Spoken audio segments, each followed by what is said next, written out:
Assalamualaikum, salam sejahtera, salam USM. Kami memimpin. Alhamdulillah hari ini kita bersua dalam podcast yang julung kali kita bawakan, iaitu podcast Sembilan dengan Bulan Tulis Tarian yang bertajuk No Tobacco, No Vape, anjuran bersama Kampus Sejahtera dan juga Pusat Racun Negara Universiti Sains Malaysia. Bersama dengan saya pada hari ini, dua orang individu yang akan sama-sama kita kupaskan tentang tajuk ini, No Tobacco, No Vape. Seorangnya pakar dan juga seorang lagi daripada alumni Universiti Sains Malaysia, juga sekarang ini merupakan pelajar sarjana counselling di USM, iaitu yang pertama bersama dengan kita, yang cantik hari ini bersama dengan kita kan, iaitu Puan Sulastri Samsudin yang merupakan penyelaras bidang kawalan tembakau Pusat Racun Negara Universiti Sains Malaysia, atau lebih mesra disapa Kak Su, boleh Boleh. Terima kasih Kak Su sedia bersama. Ya, sama-sama. Dan juga di sebelah saya, jejaka tampan berbaju putih berkacamata. Iaitu Tuan Haji Hanafi Jaharuddin, merupakan pelajar sarjana kaunseling Pusat Pengajian Ilmu Pendidikan Universiti Sains Malaysia. Juga merupakan alumni undergrad dulu ya. Ya. Boleh saya panggil Hanafi saja? Boleh. Saya bisa umur okey. Kita lebih dekat kan. Kalau tak kita terlalu tense sangat, terlalu tegang sangat, podcast pun syok juga kan. Jadi kita santai-santai, dan kita hari ni macam yang saya katakan, topik kita adalah No Tobacco, No Vape. Topik yang hangat diperkatakan. Hari ni kalau kita ibas balik 2-3 tahun ke belakang Kak Su, Hanafi kerajaan pun mula mengorak langkah dengan inisiatif Generation Engage, GEG. Ya. Kemudiannya kempen merokok. Zaman saya sekolah, zaman Hanafi sekolah, kita ada kempen berhenti merokok dan sebagainya. Jadi hari ni kita nak kupas dengan adanya trend terbaru. No tobacco tu rokok, tapi hari ni ada vape pula. Kan? Dari sudut pandang Hanafi sendiri. Hanafi dah undergrad di sini. Mungkin Hanafi ada pandangan sendiri. Hanafi student dan sekarang ni dah masih lagi student, tapi kita gelar alumni, abang-abang lah. Abang-abang si student. Ada perbezaan tak mereka yang rokok dan vape ni? Trend ni bagaimana? Perbezaan dia lah. Okey, daripada dulu sampai sekarang student saya. So, saya masa masuk dalam USM tahun 2010, zaman tu agak rancak lah. Pasal berhenti merokok. No smoking bro. Diorang nak panggil teleko lagi. So, no smoking zaman sekolah. Dulu di kampung ataupun di tempat saya di Johor, so memang terdedah dengan isap rokok duanya. Tapi bila kita masuk universiti, satu kempen ni ramai yang tak isap rokok. Dan saya baru tahu rupanya universiti adalah kawasan larangan merokok. Saya rasa puas lah. Dan kebanyakan di desa, kita panggil desa lah kan, ramai yang tak isap rokok kan. Jadi saya rasa lega.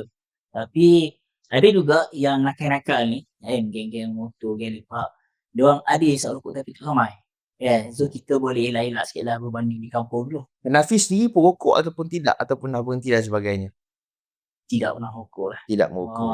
So tahu lah dulu, sebab satu benda ingat pesan ayah lah kan. Kalau isap rokok ni tak nak mengaku anak sampai sekarang ni. Tu dia punya kata-kata tu lekat. So kalau kita nak tengok trend sekarang dengan dulu, dia punya kadar rokok tu sama kalau di universiti, cuma dia tukar kepada vape. Dulu rokok, kalau dia rokok bau tembakau, bau busuk kan. Tapi sekarang ni kita boleh terima sikit lah berkaitan dengan student ni yang vape. Kadang-kadang ada perempuan juga yang isap vape. Kalau kita tengok trend sekarang ni, lagi-lagi dia kata sama je, sebab dia tak ada beza dengan rokok, cuma rokok ni dia wangi daripada pandangan diorang. So perempuan pun boleh isap vape. Sebenarnya lagi saya rasa macam okey lah kan. Jadi itu trendnya, maknanya 2010 tadi kan? 2010. 2010. Dah lihat. Kan kita kan jauh bezanya kan. Kalau dulu merokok tu trend, nampak wow, hebat. Tapi hari ni lelaki macho lah. Tapi hari ni perempuan mungkin kurang waktu tu. Perempuan tak sentuh rokok kan. Tak sentuh. Yang pada pandangan saya lah. Tapi tak apa, kita jangan pergi ke arah tu dalam sangat macam gender bias nanti. Dan hari ni mereka yang isap rokok ni dia hanya lebih kepada tukar kepada vape je. Dia sama, maknanya kata trendnya sama saja. Sama saja. Itu yang boleh dirumuskan oleh Hanafi berkaitan dengan trend sewaktu Hanafi lihat sehinggalah sekarang. Dan juga terus kepada Kak Su. Kak Su, kalau kita tengok dulu rokok kita boleh kenal pasti senang je kan, bentuknya batang putih, coklat-coklat sikit ujung, mungkin ada warna lain saya tak tahulah. Hari ni vape lah lagi yang dijual di kedai-kedai luasan yang mudah saja dapat kan. Kadang dia macam-macam pelbagai bentuk kan. Kadang kita punya mat ni pun jangan disangkakan mat, rupanya vape. Tapi tuan-tuan dan puan, ini bukan vape lah. Nanti risau seduk-seduk dan sebagainya kan. Adakah ini merupakan taktik pemasaran industri itu sendiri yang nak kaburi mata pihak berkuasa? Yalah, kita tengok anak-anak kita, pen ke kan? Bukan nama sebenar. Hanafi, itu apa Hanafi? Bukan nama sebenar. Macam contoh. Apa tu Hanafi? Kan? Pen mak kan? Kalau yang nakal-nakal sikit lah kan? Rupanya rupanya sebenarnya vape. Kan? Adakah ni taktik industri itu sendiri Kak Su? Okey, kalau nak diikutkan lah kan, tadi macam Hanafi dah sebut lah, kita nampak perbezaan trend dulu dengan sekarang kan. Dulu kita ada rokok, sekarang kita ada vape. And kalau kata macam kita nampak produk tu dah semakin hari semakin kreatif lah kan. Dia semakin hari semakin kreatif tu, betul lah macam yang Nazmi sebut, dia memang taktik pemasaran. Sebab satu, dia kena tahu industri rokok ni sama je dengan industri vape. Dia daripada punca yang sama. Kalau kita tengok dalam dari segi prevalent lah, kita kata bilangan perokok, dia dah semakin berkurangan. Sebab apa? Sebab pengguna vape pula yang meningkat kan. Jadi apa yang dibuat oleh industri rokok ni adalah macam mana dia nak dapatkan pengguna baru kan. Untuk dia dapat pengguna baru ni, antara strateginya adalah dia kena buat sesuatu yang menarik. Dan saya suka label kat sini lah. Kalau contohnya bilik industri ni kan, dia memang target, kita panggil target the young, kumpulan yang anak-anak muda je kan. Bila buat bisnes menagihkan ni, dia saya kata senang je lah. Bila kita buat industri menagihkan ni, kita dapat pengguna baru selama seumur hidupnya, dia akan menjadi customer tetap pada syarikat tu. Tak generate income dia kan. Jadi kalau kita tengok untuk nak dapatkan customer baru tu, bila dia target dia yang kumpulan yang muda, jadi itu yang puncanya kita akan dapat produk-produk yang menarik. Yang kata macam pen lah, yang kata macam apa lagi? Betul. Untuk handphone, ada yang terbaru tengok tak yang botol air tu kan? Yang tu dia simpan vape dalam tu kan? Lepas tu selain daripada pengguna baru yang direct, yang kita kata yang muda tu, juga pengguna yang bukan perokok dulu. Dulu kan tak berapa banyak perempuan yang rokok. Tapi vape banyak kan? Sebab kita tengok bentuk-bentuk dia tu yang yang rupa pakai apa sedap-sedap kan? Dia akan rasa stylish, modern kan? Gantung kat tekuk semua tu pun kita nampak macam part of accessory je kan? Jadi kalau kata memang strategi tu, ia sangatlah kan? Tujuan dia, satu kita kena ingat, pasal dia nak dapatkan pengguna baru. Itu yang bahaya dia. Bukan sebab dia berkadar dengan bilangan perokok yang makin kurang tu. So syarikat yang sama, dia nak mengeluarkan produk yang baru. Jadi dia dia kena ada strategi lah kan.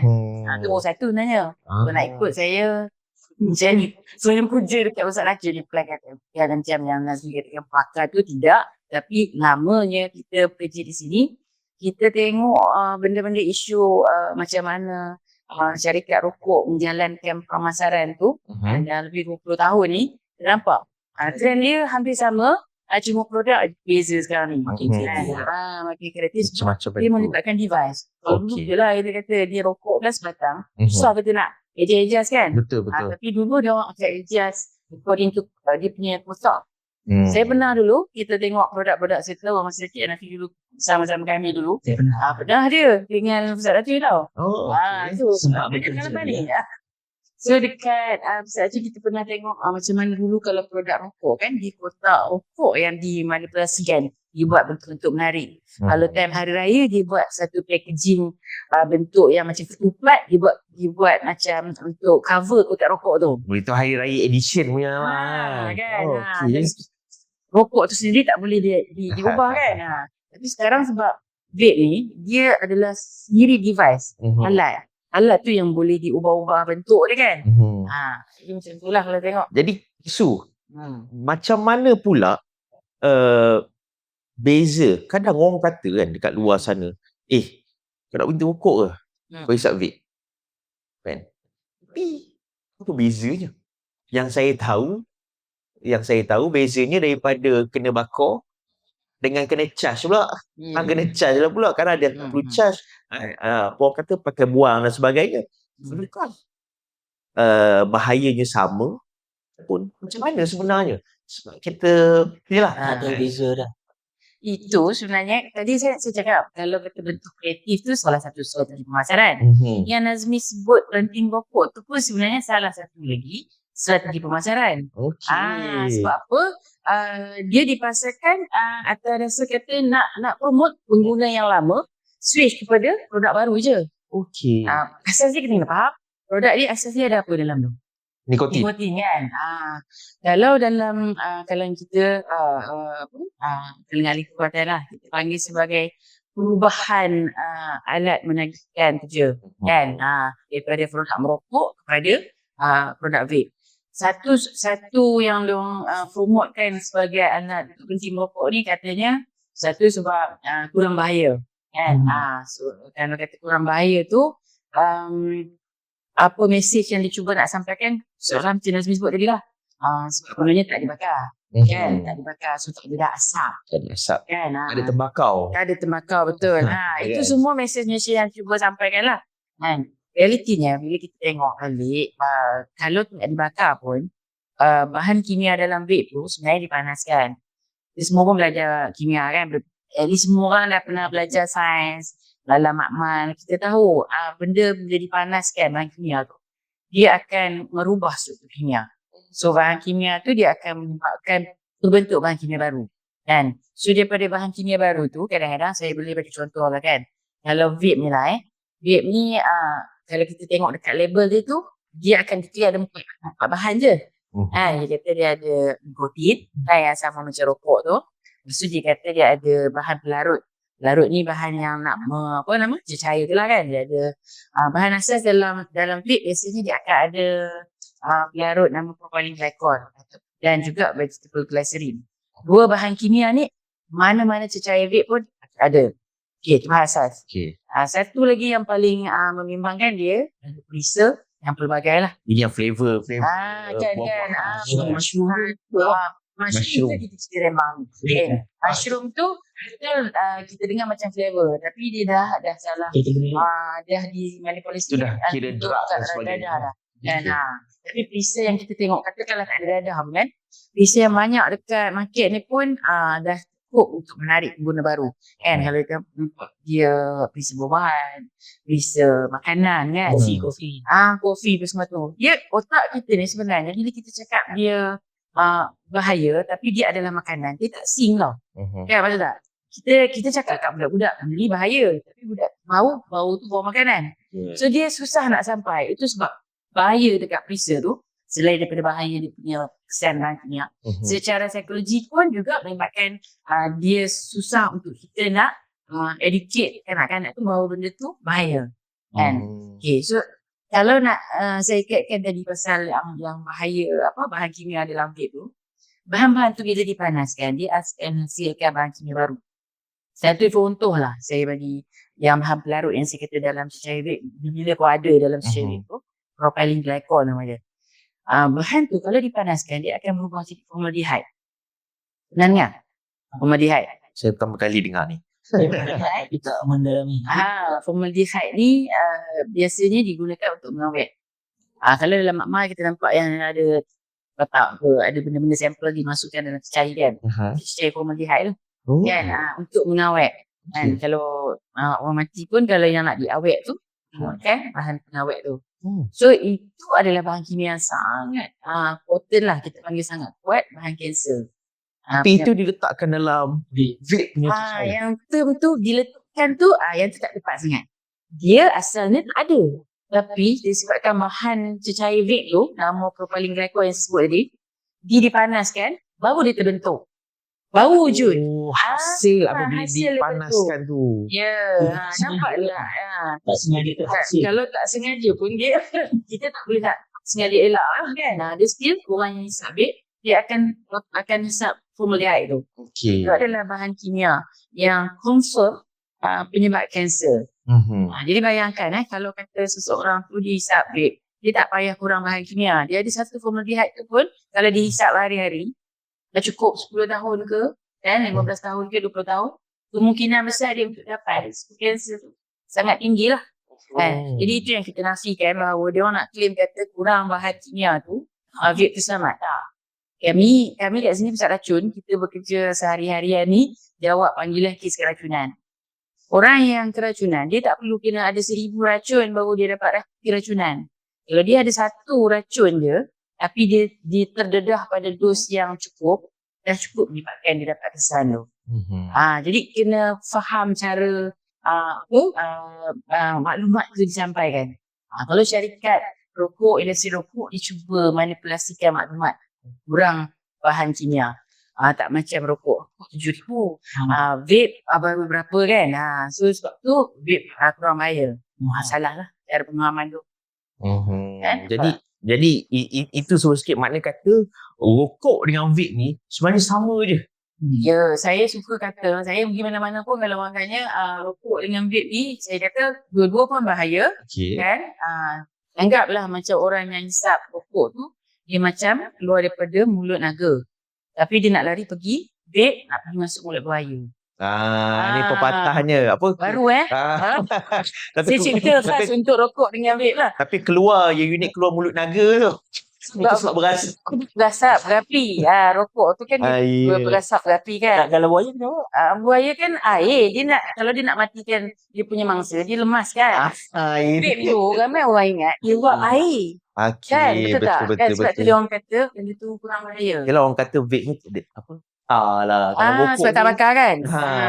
Jadi bila kita tengok vape tu dibagikan orang tu mesej bahawa dia hanya wap air. Kan? Sedangkan wap tu ada bahan kimia. Bila ada bahan kimia, kita dah tak panggil wap air dah. Kita panggil aerosol. Aerosol. Kalau kita spray reset tu, Shiltok, ni pakai iklan tapi kita nak bagi tahu kan, kita kata tu racun kan. Dia cecair yang disembuh, ada bahan kimia dalam tu. Kita panggil aerosol. Berani spray reset dalam tu. Dalam mulut. Tapi dia ada satu je bahan kimia, tak bahaya lah kan. Tapi kita tak tu pun kita tak spray dalam mulut. Sedangkan reset ke, Shiltok ke, Formula, habis semualah saya iklan ni. Contoh-contoh lah. Dia ada satu je bahan kimia untuk bunuh nyamuk. Tapi tidaklah orang berani sebab kita tahu dah mindset kita fikir benda tu adalah racun. Rokok dan vape ni difikir sebagai racun. Jadi inilah yang penonton perlu faham dengan lebih mendalam, yang makna kata rokok ni memang terkandung bahan-bahan yang boleh menyebabkan bahaya kepada kesihatan. Sebenarnya vape tu pun sama kan. Fakta yang menyatakan bahawa nak berhenti rokok alih kepada vape adalah mitos semata-mata. Boleh kita rangkumkan macam tu Kak Su? Setuju kan. Mitos tu kita kata apa? Mitos tu cerita dongeng. Cerita tak betul lah kan. Ataupun apa istilah satu lagi dalam kata ni, propaganda lah. Propaganda semata-mata. Jadi sebab tu kita hari ni tajuk kita no tobacco, no vape. Dan juga saya nak beralih kepada Hanafi. Boleh. Saya waktu tanya-tanya tadi, saya terlintas. Kenapa orang mula merokok ataupun vape? Apa yang mendorong dia sebenarnya mengisap rokok, isap vape ni? Kenapa? Sebab yalah, Hanafi pun bukan pelajar sarjana kaunseling kan. Mungkin ada kes-kes ataupun ada melalui pembacaan dan sebagainya yang boleh kongsikan untuk para penonton. Apa puncanya bermula?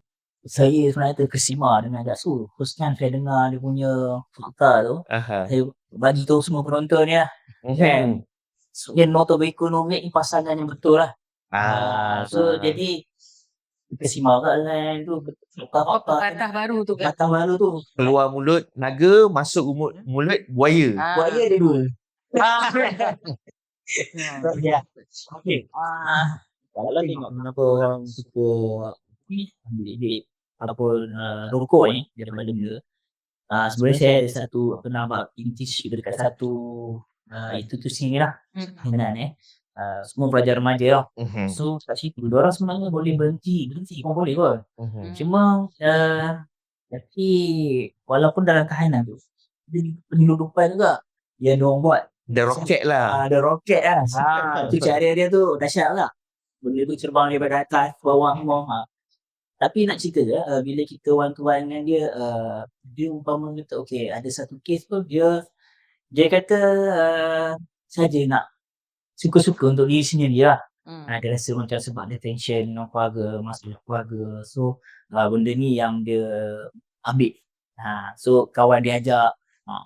Tapi kebanyakan orang mandang rokok tu biasalah. Jadi trend macam orang lelaki ni orang kena isap rokok daripada keluarga dia sendiri. Daripada selain daripada diri sendiri, keluarga dan sekeliling lah. Kalau tengok sekeliling mungkin dengan ambil benda tu dia boleh menghilangkan rasa tekanan. Tu yang ada yang peringkat student ni diorang ni bila perceraian ataupun berlaku ataupun kematian yang menyebabkan diorang tak ada rasa tempat bergantung. So ada pula kawan-kawan yang baik ni dia offer okey ni kita try satu benda ni kan. So dia ambil benda tu, berani ambil benda tu. So bila tanya ketagih tak, dia orang tak rasa ketagih tapi dia rasa menghayatkan dan seronok. Dah sekali dia kata boleh berhenti. Kalau dia tipu saya tipu lah sebab sendiri bukan besar juga kan. Tapi dia benda tu boleh mengalihkan perhatian dia lah. Kadang adakah hanya melibatkan kepada psikologi, contoh lah kan. Kadang kita tengok orang lepas makan, kita lepak kedai mamak lepas makan, dah kenyang semua kan. Jap aku nak pergi berasap jap. Adakah itu satu pemikiran yang dah memang tanam dalam kepala? Kalau kita tengok yang ni yang dia rokok lah. Yang vape ni. Yang vape ni dia kadang-kadang satu tumpahan rokok okey lah. Tapi yang rokok tegar ni lah yang saya tengok. Biasanya betul lah macam Nazmi kata lepas makan dia nak rasa ada ni. Kadang kalau time puasa tu dia nak buka dengan tu dulu. Dia seronok.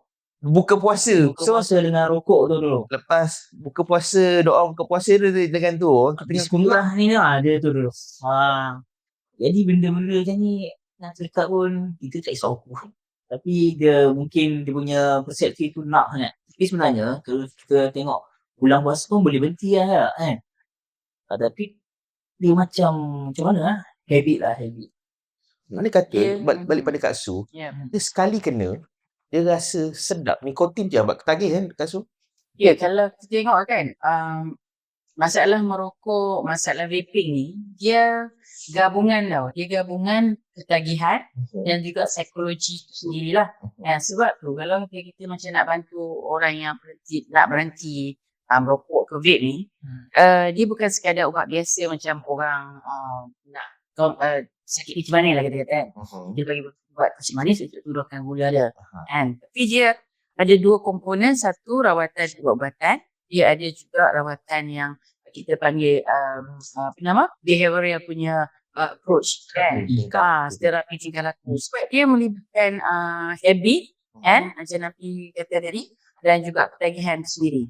Cuba bayangkan seorang yang hisap rokok, dulu saya selalu cerita, orang yang hisap rokok, kalau satu batang dia hisap rokok, dia kena buat benda yang macam ni, satu batang biasanya 10 kali dia hisap, 10 kali dia buat benda ni. Kan? Kalau dia hisap, kalau dia jenis yang hisap 20 kali, 20 kali dia buat macam ni. Satu hari, kalau dia hisap 20 batang, kalau 10 kali jadi dia buat berapa kali dia buat benda ni? 200 kali. Tidak ada membentuk yang satu habit. Kalau dia berhenti tu kan, kita akan kehilangan. Dia dah biasa buat. Jadi itu satu pun dah kita nak dengan ni. Tak campur lagi dia kalau dia nak isap rokok, dia kena duduk kat di kursi special dia kan contohnya kan. Jamban dia. Ataupun ada semua orang masuk jamban dia. Kalau tak buat macam tu dia sebab dia berkait dengan dalam psikologi adalah dia punya otak ni. ada satu bahagian otak yang punya reward pathway lah. Dan bila dia hisap, dia akan activatekan kita punya bahagian dalam otak tu, dan dia akan kaitkan tingkah laku kita tu. And so kita mengajar benda tu, tingkah laku tu dengan hisap rokok, dengan perbuatan yang kita buat. Itu yang jadi habit tu. So orang yang ketagih nikotin ni, selain daripada dia mengalami ketagihan fisiologi lah orang panggil kan, dalam badan dia sendiri, reseptor yang nikotin tu mencari-cari mana nikotin tu, physically badan dia tu sendiri ada satu benda lagi dia nak kena lawan. Itu tak campur sosial pula, Ngaruh. kawan pula. Yang tadi kata tu kan, baru nak berhenti dia pula kawan over kan. Banyak kan Kawan yang baik ni. Kawan-kawan yang ada bagus saya tengok. Orang yang sekarang rokok ni kan, dia sangat bagus kan, dia susah, dia songsi. Bagi punya lighter kan. Walaupun lighter dia banyak kali hilang. Mana jumpa kita trafik. Trafik ada jam dekat mana yang sangat teruk kan. Rokok keluar and seorang merokok, saya rasa dia tak kenal sama sendiri. Tapi sebab seorang merokok, ada lagi datang, boleh pula tiba-tiba buat satu geng. Kan? Tu yang kata, itu faktor sosial tu juga kuat untuk ni lah kan, untuk ketagihan rokok dengan vape ni. Selain tu mungkin perasaan ingin tahu juga dengan peranan. Yang tu lebih kepada kita kata anak-anak muda kanak-kanak try lah kan. Kalau kata yang dah biasa merokok semua ni, itu dah lebih kepada ketagihan sendirilah. Dan nak cuba tu kita sembang tentang dia tadi yang mula-mula kita cerita lah kan, pasal macam mana dia nak tackle pengguna baru tu. Sebab yelah kadang macam yang Hanafi cakap 2010 kalau dekat kampung mungkin dia tak isap okok, tapi rakan-rakan sebayanya isap okok dan dia boleh tahan lagi. Dan bila dia masuk universiti dengan harapan yang mana tak merokok, tapi bila lepak dekat kawan kat kedai makan dan sebagainya, tu kawan tu isap okok, macam macam style lah. Dia macam daripada peer punya influence lah kan, pengaruh lawan untuk kita nak masuk dalam. Dia juga pelajar ni, member-member ni, dia jenis tak beli rokok. Ada saya bilang tu, dia jenis tak beli rokok. Dia kata aku pun tak isap rokok, tapi bila ramai-ramai ni dia isap. Kat rumah dia punya konsep, dia kata aku tak akan beli rokok. Tapi bila lepak ramai-ramai dia isap rokok. Tu ada sampai satu tahap tu, saya pernah lepak dengan dia. Saya halau kawan-kawan dia. Dia kata saya nak keluar ke dia keluar. Janganlah macam ni kan. Tapi kadang-kadang kita kena buat macam tu lah. Tapi sebab kita kawan hormat, dia yang drop. Kadang kita keluar tu biar bagi rasa sikit. Saya ada cakap macam tu tadi, yang bila dia ni, dia sebenarnya perokok ni dia masuk jugalah sebab isu kita pasal tobacco masih ada kan. Dia ada perokok tegar, dia ada perokok rekreasi. Social smoker. Yes, social smoker. Dia waktu biasa lain, dia seorang-seorang mungkin dia tak masuk. Bila dia masuk dengan geng, dia boleh isap rokok. Kan? Dia boleh isap banyak pun. So ada yang perokok tegar yang dia waktu seorang tu, waktu ni dia lebih kepada dia akan isap rokok juga kan. So ada beza lah kat situ. Tapi dua-duanya ketagihan. Cuma yang satu kumpulan perokok sosial tu, dia punya influence factor dia ataupun triggering factor dia tu yang lebih kuat adalah sosial. Kan? So sebab tu bila seseorang tu pergi klinik pergi rokok ke apa, dia orang akan sembangkan dia, anda ni jenis rokok yang macam mana.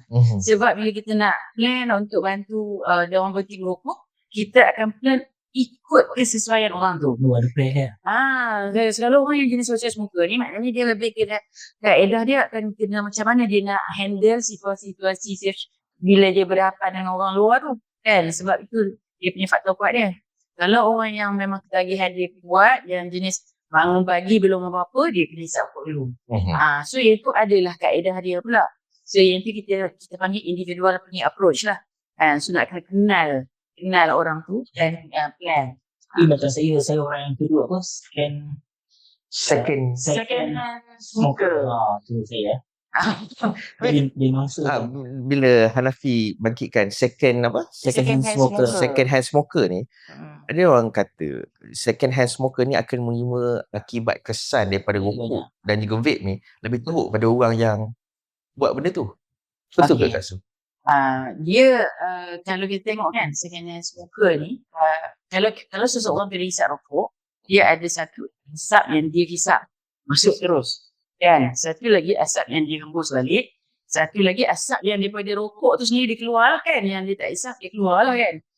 Itu yang teori yang kata bukan perokok tu sendiri boleh dapat kesan yang lebih teruk. Boleh jadi betul. Dan dia juga bergantung kepada keadaan kesihatan orang yang second hand smoker tu lah. Selalunya second hand smoker ni siapa? Sebab kita banyaknya perokok ni adalah lelaki lah, iaitu fakta. Fakta yang kita tahu bahawa separuh daripada lelaki dewasa dekat Malaysia ni perokok. Separuh lelaki dewasa. Saya separuh lagi. Alhamdulillah. Jadi bila separuh daripada lelaki dewasa kat Malaysia ni perokok, bermaksud dia orang ni adalah ketua keluarga. Kan? Bila dia orang ketua keluarga, yang dapat second hand smoker adalah orang yang perokok biasanya bukan perempuan, semua isteri lah. Dan juga anak-anak. Kan? Jadi mereka ni kalau terdedah dalam kawasan yang tertutup semua tu, bayangkan asap dia akan lebih banyak dihisap. Kena tahu juga contohnya kanak-kanak. Kan? Bila budak ni kita kena tahu kadar pernafasan dia lagi cepat daripada kita. Bernafas lagi cepat. Kan? Dia orang aktif kan. So sebab tu dia akan bernafas lebih, dia akan menyedut lebih banyak asap. Kalau kata duduk dalam satu area dengan second hand smoker, dengan perokok ni. Dan itu yang jadi kalau perokok, kalau second hand smoker memang sah terbukti sebab dia dah lama dah boleh menyebabkan kesan yang sama je dengan perokok. Malah boleh jadi lebih teruk. Second hand vapor jangan lupa. Ada juga second hand. Of course lah. Selagi keluar benda tu kan. Jadi kalau sekarang ni yang saya nak angkat ni, saya bimbang apa tau second hand vapor ni. Kalau second perokok, bau dia kita tahu dah tak sedap lah. Kan bau asap. Ni. Bila vapor ni, antara yang kita bimbang sebab vape kan bau dia sedap. Jadi kalau dulu bapak dia kata dia nak berhenti rokok sebab tapi dia nak beralih pada vape lah kan. Sebab bahaya kan. Jadi bapak dia start asap vape. Bila bapak dia isap vape, dulu kalau dia isap rokok anak dia mungkin jauh sebab sedap lah. Kan contoh kan. Tapi bila dia start isap vape, bau dah wangi. Dia pun mungkin rasa tak bahaya sangat dia isap dalam rumah ke dia isap dalam kereta. Boleh bayang tak? Bahawa bila dia isap vape, second hand vapor tu lagi tinggi kemungkinan dia berlaku sebab budak dah kat lari dah. Isteri pun wangi lah bang. Kan. Sekarang ni penyakit macam-macam kan. Tapi bila sakit pelik-pelik semua ingatkan santau. Mungkin santau tu datang dia asap vape ke asap rokok orang dalam rumah je. Boleh jadi puncanya. Nampak tak? Kan? Kita tak tahu kenapa anak ni selalu dapat asma ke kan, dapat penyakitan telinga ke, kesan-kesan daripada tu.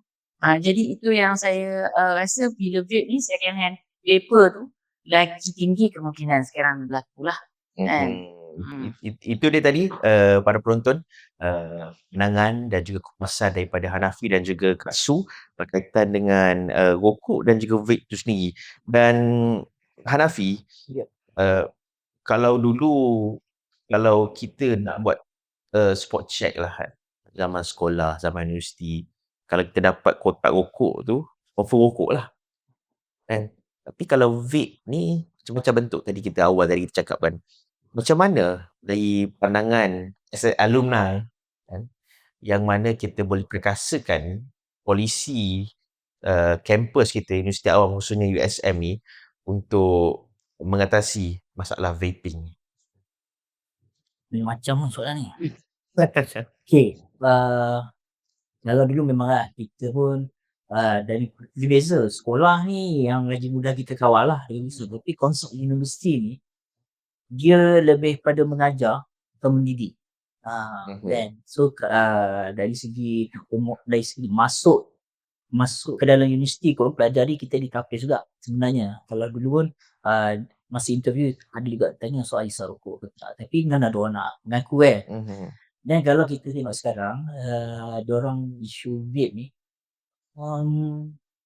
diorang ada di universiti masih lagi ada sifat malu tu, ada sorok-sorok tapi kalau kita buat macam pergi ke bagaimana untuk check ke hospital ni kita jumpa juga bukan sekadar peringkat pelajar je, tapi warga staf ke yang lain ni yang kafe ke warga staf ke ada juga yang ignore. Yelah masing-masing dalam besar apa semua. Jadi benda tu kepada konsen diri sendiri lah. Kan? Jadi apa yang boleh kita kawal kat sini, sebenarnya tak semua orang tahu yang kita ada polisi ataupun ada polisi tapi tak dibaca ataupun tak diperkasakan. Buat indah tak indah je. Indah tak indah. Jadi sempena bulan kelestarian ni, kita cuba bangkitkan lah dari segi daripada kampus sejahtera, daripada sekretariat ni, cuba bangkitkan benda ni semula untuk menyemarakkan lagi lah untuk kempen ni. Kesedaran supaya kita tak boleh cakap, jangan berhenti merokok. Kita tak boleh macam tu. Boleh. Kan? Cuma dengan kawan-kawan boleh lah. Tapi dengan Isau buat balik ni. Kau siapa? dia akan berlaku pergaduhan macam tu. Jadi sebenarnya kita nak mendidik ni daripada awal dengan budaya lah, lebih kepada budaya. Itu dari segi culture untuk kita ubah daripada dalam diri sendiri. Dari segi penguatkuasaan trend vaping ni, mungkin Kak Su ada dapat lihat apa yang patut pihak berkuasa ni tambah baik dan sebagainya. Okey, bagus sebenarnya benda tu. Kalau kita tengok sekarang ni, ramai orang tak sedar bahawa penguatkuasaan yang no vaping tu dah ada. Kan? Pertamanya kalau kita tengok polisi USM bebas tembakau, satu yang we have to proud of adalah kita Universiti Sains Malaysia adalah universiti pertama yang ada polisi kampus bebas tembakau. Sejak tahun 2012 dan telah dikemaskini pada tahun 2022. And the good thing is about perubahan tu, kita kemaskini 2022 sebab kita masukkan elemen vape dalam polisi tu. Kalau polisi ada 2012 dulu mana ada lagi vape kan, tak apa-apa lagi. Jadi bila kita kemaskini, kita dah tambah siap-siap dah dalam tu ada penguatkuasaan yang akan melibatkan vape. Iaitu cerita akan kelas. Betul kan? Formalitinya. Tapi betul soalan tu. Tapi asas basis dah bagus. Dari segi kita punya governance, maksudnya kita dah bagus. Sekarang macam mana kita nak jadikan benda tu? Laksanakan kan? Pertama saya tahu macam tadi lah role play tadi kan, saya cerita kalau tepuk bahu nak tegur tu kadang bukan senang kan. So apa yang patutnya dari segi pihak atasan patut buat untuk support ni, kalau kita tengok pentingnya visibility. Apa visibility yang perlu ada? Macam mana kita nak tunjukkan bahawa universiti kita adalah universiti kampus bebas tembakau. So pertama kita kena make sure yang benda tu orang aware melalui hebahan-hebahan. Dan kita dah pernah buat sebelum ni hebahan tentang polisi dan kita patutnya simplify lah, mudahkan lagi dalam bentuk poster ke dan hebahan. Sekarang ada banyak medium kan, dia ada banyak media sosial, dia ada banyak kaedah-kaedah dan cerita yang boleh hebakan. So yang tu dalam bentuk awareness. Yang kedua adalah kita nak benda tu nampak. So kalau dalam polisi tu sepatutnya tanda larangan merokok tu yang kita nampak no smoking sign kan. Kalau Nazmi dengan tugasan di peringkat KKM dia dah buat logo baru yang terkini yang masukkan vape kan. Itu nak menunjukkan bahawa dia termasuk vape sekali. So logo-logo tu sepatutnya di premis perlu ada. Wajib. Sepatutnya di semua premis, memang kalau premis makanan tu memang wajib lah. Kan? Ada dari bangunan-bangunan kerajaan sepatutnya semua ada. So pihak universiti kena make sure bahawa semua tu ada. Apa tahu dia punya kuasa dia tu? Kalau saya sendirilah pengalaman saya kan. Saya kalau nak tegur orang, saya suka bila ada benda tu. Kadang-kadang kita tak boleh tegur. Kita babai dia, kita tunjuk je rokok. Itu sesuatu yang semua orang patut boleh buat. Sebab kalau kita tunjuk logo tu, itu adalah lesen besar, kuasa yang orang yang sedang buat kesalahan tu, dia tak boleh nak kata apa. Kalau kita nak tegur, bukan semua orang ada kekuatan nak menegur. Betul tak? Sesimpel kita boleh campaign, ajar dia semua-semua kan, untuk tapi benda tu dia lah. Kan? Jadi itu antara benda yang boleh kita buat kan. Sebab dalam polisi bebas tembakau kita ni dia ada banyak komprehensif, cukup bagus kan. Dia dah macam akta kawalan tembakau yang dekat luar sana yang bawah KKM tu kan. Kita cover larangan pengajaan. Tadi pun anak Nazmi sebut kan. Sepatutnya cover larangan pengajaan, kawasan larangan merokok dalam satu kampus, masuklah bantuan berhenti merokok lah.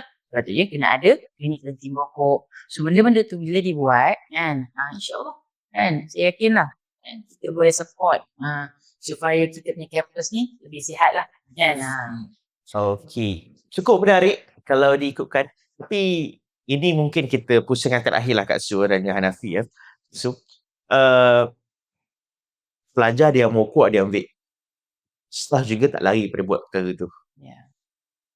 Dua-dua pihak. Macam mana pelajar yang tak merokok, yang tak vape, dia nak tegur staff. Dia nampak staff merokok, vape, sebagainya. Itu satu. Yang keduanya, staff nampak pelajar isap rokok, vape. Tapi macam mana dia nak tegur? Kalau dia tegur mungkin akan dengar kan. Tapi kalau pelajar ni, dia nak tegur orang yang lebih berusia daripada dia, dan macam Kak Su kan, dia ada poster, dia tunjuk, cik, wajak budak ni. Mungkin dia akan keluar macam tu kan. Macam mana pandangan Kak Su? Macam mana tegur dengan polite dan sebagainya? Saya kalau kita tengok lah kan dari segi tegur ni memang kita orang Malaysia kan kita penuh dengan adab. Dan kita pertamanya kita kena anggap bahawa mereka yang perokok ni bukan musuh. Okey. Kan? Jadi tegur dengan adab tu maksudnya kalau boleh kita boleh kalau saya sendirilah saya senang cerita macam mana kaedah yang saya buat kan. Kita boleh guna kaedah psikologi misalnya dulu saya guna shield saya anak kan, kalau ada orang yang merokok kan, Ada anak kecil. contoh ataupun kalau ada pelajar kan, tahan baru ni saya tak rehat, bolehlah kita nak create satu situasi untuk supaya kita pun ada macam protection lah masa nak menegur tu kan. Jadi kita create elemen emosi tu di situ kan. Jadi yang tu kreativiti saya rasa serahkan mengikut situasi. Tapi kita boleh buat benda-benda macam tu. Yang kita maknanya kita sentiasa jaga adab dulu. Sebab tujuan dia pun bukanlah kita nak terus marah kan. Sebab kita tahu mereka juga masa keadaan kan. So kita tak anggap dia musuh. Betulkan niat dulu. Kita tujuan nak tegur tu supaya sebenarnya untuk kebaikan dia orang juga. Kan.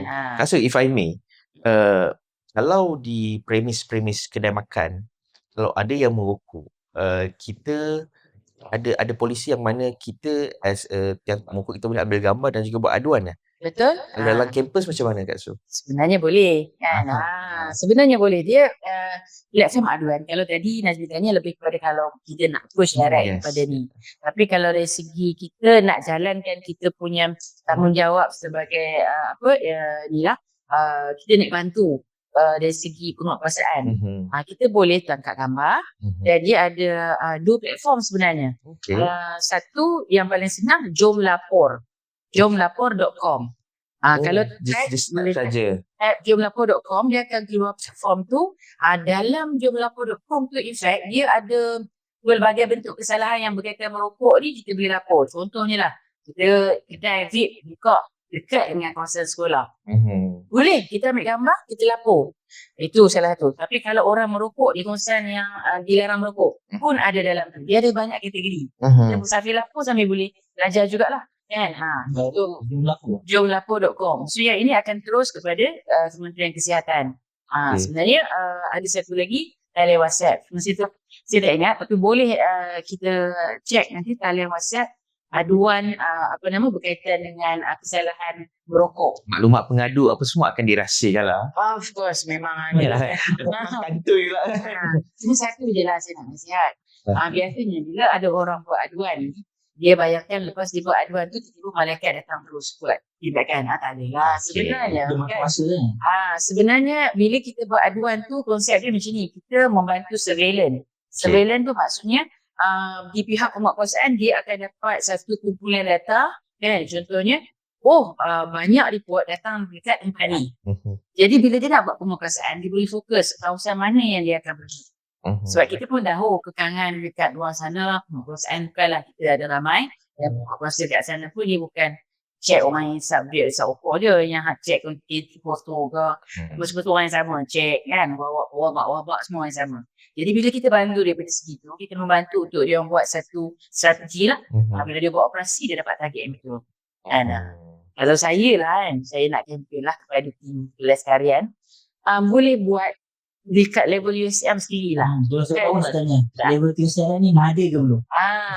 Kita pernah cadangkan, katakan kita buat satu pool platform aduan. Jadi siapa-siapa boleh buat aduan, jadi kita boleh tengok at least mas point kat mana yang USM, dan kita boleh pergi tampal poster kat situ ke, pergi buat subjek kat situ, bagi kita tahu.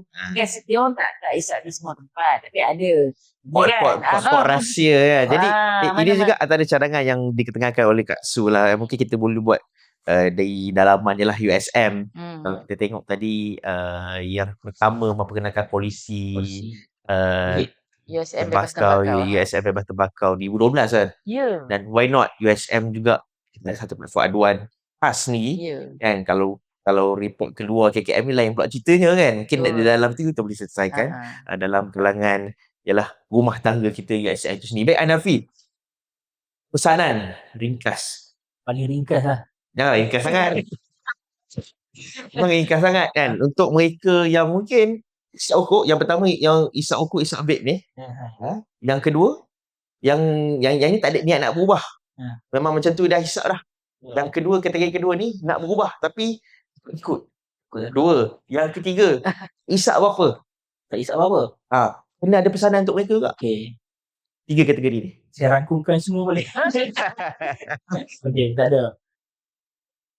Pesanan yang pertama ni, macam ni abang nak nasihatkan kepada adik-adik semua yang di luar ni semua ni. Kalau bukan adik-adik yang tengok macam mana?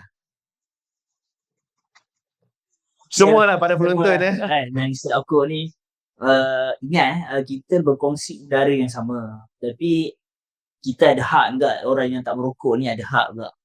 Maksudnya diorang ada hak untuk bernafas dengan yang udara yang segar. Jadi kalau kita tak ada common sense dengan rokok, tak ada tanggungjawab atau common sense tu, kita dah merampas hak dia orang lah. Ingatlah pesanan tu. So nanti akan ditanya di sana nanti. Fatwa dah ada. Main kat sana tu. Jawab lah. So mana yang cuba-cuba nak berhenti, teruskan berhenti sebab banyak lagi benefit yang akan dapat. So banyak kesihatan dapat. Dari segi keuangan pun kita lama stabil, boleh lah duit tu ke melabur yang tempat yang sepatutnya lah. So yang mana yang pernah nak cuba-cuba pun kalau boleh elakkan lah kan. Tak ada. Sebenarnya saya pernah cuba dah dulu, tapi sebab ingat pesanan ayah tu dan pernah sekali tu kita ingat asap dia keluar, kita terbatuk terus sekejap. Saya ambil ketah tu kosong, isap api besar. Bila api besar tu terus terbatuk itu tu cakap teruk sangat rokok ni, terus sampai sekarang tak isap. Itu last dan first and last saya buat. Kadang-kadang saya pun tak faham kenapa bila stres kau cari rokok. Selalu kita stres cari sejadah lah kan. Kawan-kawan tengok ni. Sama pesanan. Dengan kawan, bukan kita tak sayang kawan tu kita sayang lah, kita elak. Saya ingat lah, sebab saya selalu ni Kak Su, tadi saya macam nak jawab soalan ni, macam mana kita nak ubah. Macam Kak Su tunjuk je tu, saya tak. Saya ni mungkin sebab dari second hand smoker, so saya buat apa tu, saya keluar daripada tempat tu. And then kalau saya tengok tempat tu, kita nak jumpa dia, tapi kita nampak kawasan tu tak elok, masa kita bagi alasan lah. So diorang tahulah. Faham lagi lah. So pesanan terakhir apa ni? Yang tak merokok pun. Yang nak berhenti, ingat boleh, kembali jangan.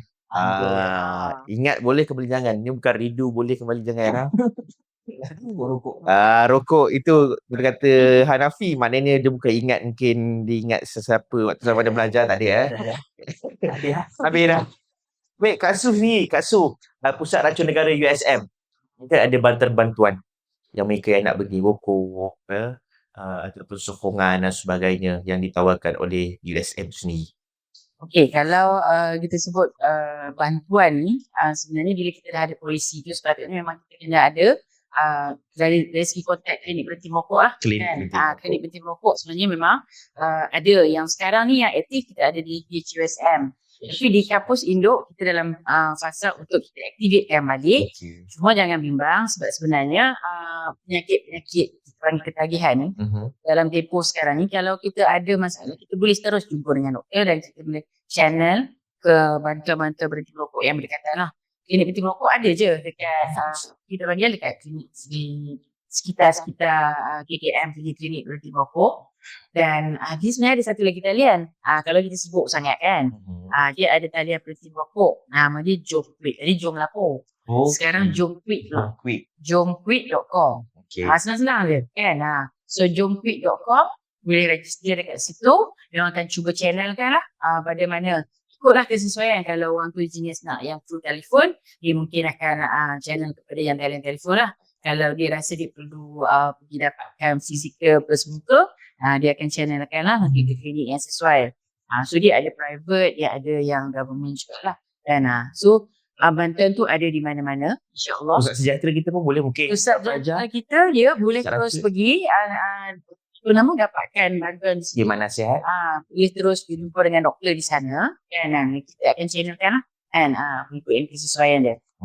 So Female Mokok tu insyaAllah yang dedicated kita panggil yang khusus akan dalam ni lah, dalam tempoh yang terdekat akan diusahakan lah.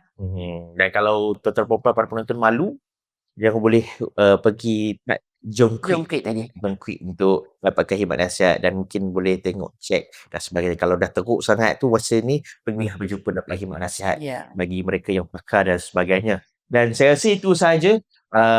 Kita pun dah berceloteh panjang, banyak ilmu baru yang saya dapat secara peribadinya, Kak Su, Rafi, pandangan-pandangan yang dikupaskan begitu bermanfaat dan kita harapkan apa yang dibincangkan pada hari ini menjadi satu manfaat kepada para penonton untuk mereka yang merupakan perokok dan juga vapers untuk berhenti, dan juga untuk mereka yang tidak merokok dan juga vaping, jangan sesekali cuba kerana ada kesan-kesan buruk bukan saja pada diri kita tapi orang sekeliling kita.